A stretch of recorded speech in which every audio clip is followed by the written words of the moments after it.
ان الذین جاؤوا بالافک عصبۃ منکم، جن لوگوں نے یہ طوفان اٹھایا ہے، جن لوگوں نے تہمت تراشی ہے حضرت عائشہ صدیقہ رضی اللہ تعالی عنہا پر، یہ تمہارا ہی ایک گروہ ہے، تم ہی میں سے ہیں۔ لا تحسبوہ شرا لکم، اسے تم اپنے لیے برا نہ سمجھو، بل ہوا خیر لکم، بلکہ یہ بھی تمہارے لیے خیر ہے۔ اس کے ذریعے سے اللہ تعالیٰ تمہارے سامنے اب اس زمن میں ہدایات دے گا، قوانین بتا دے گا، شریعت کے جو احکام ہیں وہ نازل ہو رہے ہیں، اس کے لیے گویا کہ یہ واقعہ جو ہے ایک تقریب بن گیا، ایک ذریعہ بن گیا۔ واقعہ اچھی طرح نوٹ کر لیجئے کہ غزوہ بنی مستلق میں حضور سن 6 کا ہے یہ واقعہ، ہجری کا تشریف لے گئے تھے۔ جب وہاں سے واپس آ رہے تھے تو جہاں رات کو ایک جگہ پر قیام تھا، اور حضرت عائشہ صدیقہ جو ہے ایک ہودج میں علیحدہ ہوتی تھی، جیسے جس کو کہ اٹھا کر جو لوگ آتے تھے حمال وہ اٹھا کر اسے اونٹ پر رکھ دیتے تھے، اور جہاں پر پڑا ہوا وہ ہودج اونٹ پر سے اتار کر نیچے رکھ دیا۔ تو رات کو کہیں قضائے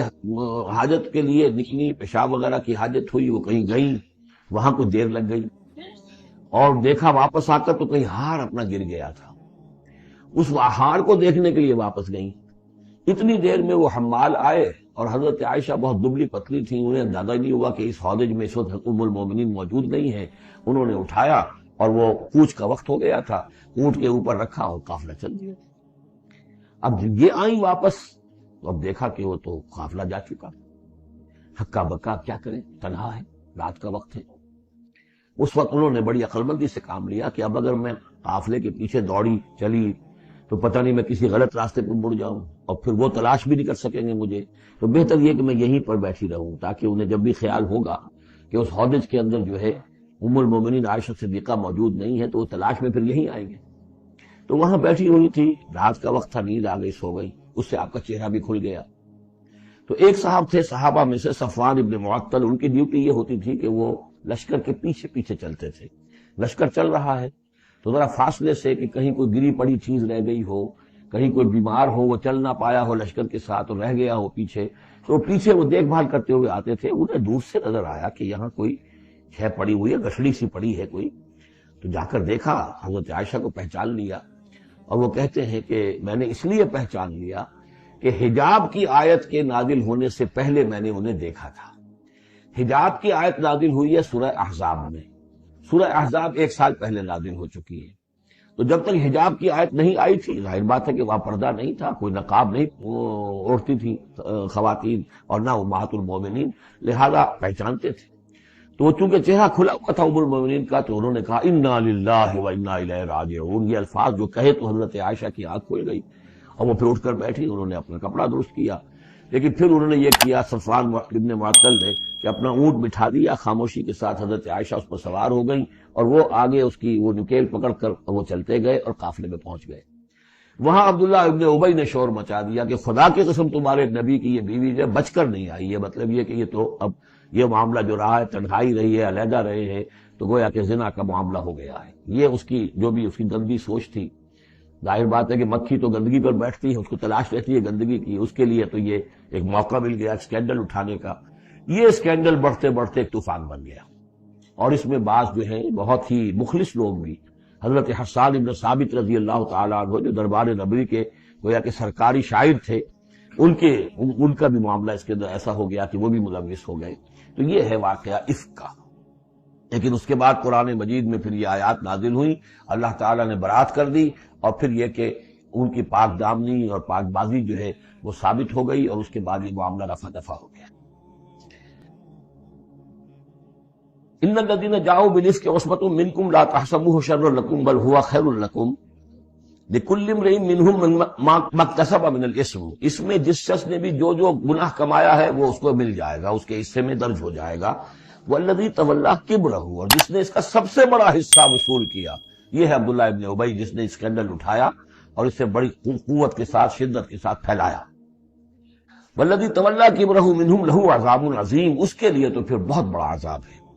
لولا اذ سمعتموہ، مسلمانوں تمہیں کیا ہو گیا، کیوں نہ ایسا ہوا کہ جب تم نے یہ سنا تھا، ظن المؤمنون والمؤمنات بانفسہم خیرا،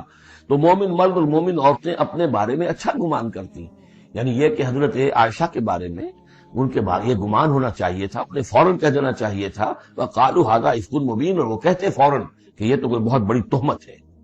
لولا جاؤ علیہ باربعۃ شہداء، کیوں نہیں وہ لے کر آئے 4 گواہ، اگر تو ان کے پاس گواہ تھے یہ بات کہنے کے لیے تب تو زبان کھولنی چاہیے تھی، اگر 4 گواہ نہیں تھے تو انہیں زبان بند رکھنی چاہیے تھی۔ فَإِذْ لَمْ تَأْتُوا بِالشُّهَدَاءِ، اس لیے کہ یہ 4 گواہوں والی آیت جو ہے یہ سورہ نساء میں اتر چکی تھی، سورہ نساء سن 4 میں آ چکی ہے۔ وہ ابتدائی احکام جو تھے کہ 4 گواہ ہونے چاہیے اس معاملے کے اندر، یہ آیت سورہ نساء میں آ چکی ہے۔ تو فرمایا کہ یہ کیوں نہیں 4 گواہ لے کر آئے؟ فَإِذْ لَمْ تَأْتُوا بِالشُّهَدَاءِ، اگر وہ 4 گواہ نہیں لا سکے فَأُولَٰئِکَ عِندَ اللَّهِ هُمُ الْكَاذِبُونَ، تو یقیناً اللہ کے نزدیک اور قانون اسلامی کے نزدیک پھر وہی جھوٹے ہیں۔ وَلَوْلَا فَضْلُ اللَّهِ عَلَيْكُمْ وَرَحْمَتُهُ، اور اگر نہ ہوتا اللہ کا فضل اور اس کی رحمت تمہارے شامل حال فی الدنیا والآخرہ، دنیا میں اور آخرت میں بھی، لَمَسَّكُمْ فِيمَا أَفَضْتُمْ، تو تم پر پڑتی اس چیز پر کہ جس کا چرچا تم نے کیا ہے، عذاب عظیم، بہت بڑا عذاب۔ اس تلقونہ بألسنتکم، یہ اصل میں انسانوں کی ایک عام کمزوری ہوتی ہے، اس طرح کی بات جو ہے بس ادھر سے سنی ادھر بیان کر دی، ادھر سے آگے بیان ہو گئی، جنگل کی آگ کی طرح اس قسم کی خبریں جو ہیں وہ پھیل جاتی ہیں۔ اس تلقونہ بألسنتکم، جبکہ تم اسے لے رہے تھے اپنی زبانوں سے، یعنی یہ کہ ایک زبان سے دوسری زبان کو، اور زبان سے نکلی اور کوٹھے چڑھی والی جو ایک کہاوت ہمارے ہاں ہے، اس طریقے سے آسانی سے وہ بات پھیلتی چلی گئی۔ وَتَقُولُونَ بِأَفْوَاهِكُمْ، اور تم کہہ رہے تھے اپنے منہوں سے مَا لَيْسَ لَكُمْ بِهِ علم، جس کے لیے تمہارے پاس کوئی علم نہیں تھا، کوئی دلیل نہیں تھی، کوئی بنیاد نہیں تھی، کوئی گواہی نہیں تھی، کوئی معلومات کی کوئی سورسز نہیں تھی۔ وَتَحْسَبُونَهُ هَيِّنًا، اور تم اسے سمجھ رہے تھے کہ بہت ہلکی بات ہے، معمولی سی بات ہے۔ وَهُوَ عِندَ اللَّهِ عَظِيمٌ، جبکہ یہ اللہ کے نزدیک بہت بڑی بات ہے۔ کسی پر بھی، کسی مسلمان خاتون پر بھی اس طرح کی تہمت لگا دینا بہت بڑی بات ہے۔ کجا یہ کہ بازی باریش بابا ہم بازی، کہ ام المومنین عائشہ صدیقہ رضی اللہ تعالی عنہ زوج رسول صلی اللہ علیہ وسلم، اور یہ چیز جو ہے بہت بڑی ہے۔ وَلَوْلَا إِذْ سَمِعْتُمُوهُ قُلْتُم مَّا يَكُونُ لَنَا أَن نَّتَكَلَّمَ بِهَٰذَا، کیوں نہ ایسا ہوا کہ جب تم نے یہ سنا تھا تو تم کہتے کہ ہمارے لیے بالکل جائز نہیں ہے کہ ہم یہ بات زبان سے نکالیں۔ سبحانک، اللہ تو پاک ہے، ھذا بہتان عظیم، یقیناً یہ بہت بڑا بہتان ہے۔ یعظکم اللہ ان تعودوا لمثلہ، اللہ تعالیٰ تمہیں نصیحت کر رہا ہے مبادا تم دوبارہ پھر اس قسم کی کسی معاملے کے اندر اسی طریقے سے اعادہ کرو اور دوبارہ اسی کوئی حرکت کرو، ابداً کبھی بھی، ان کنتم مؤمنین، اگر تم مومن ہو۔ وَيُبَيِّنُ اللَّهُ لَكُمُ الْآيَاتِ، اور اللہ تعالیٰ تمہارے لیے اپنی آیات کو واضح کر رہا ہے۔ وَاللَّهُ عَلِيمٌ حَكِيمٌ، اللہ علیم اور حکیم ہے۔ إِنَّ الَّذِينَ يُحِبُّونَ أَن تَشِيعَ الْفَاحِشَةُ فِي الَّذِينَ آمَنُوا لَهُمْ عَذَابٌ أَلِيمٌ، بے شک وہ لوگ جو یہ چاہتے ہیں کہ اہل ایمان میں بے حیائی کا چرچا ہو جائے تو ان لوگوں کے لیے بہت دردناک عذاب ہے۔ ایک تو یہ کہ بے حیائی پھیل جائے،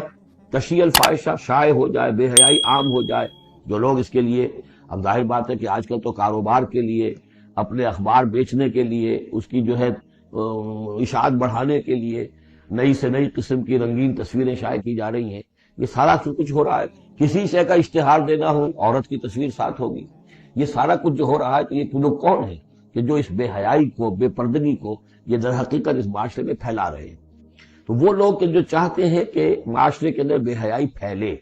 اور ایک اس کا مفہوم یہ بھی ہے کہ اگر کہیں ایسی کوئی غلط حرکت ہوئی ہے اور اس کا چرچا ہو گیا، یہ آج ہمارے اخبارات کے اندر بہت بڑے پیمانے پر ہو رہا ہے، یہ اسکینڈل شائع کر دیتے ہیں۔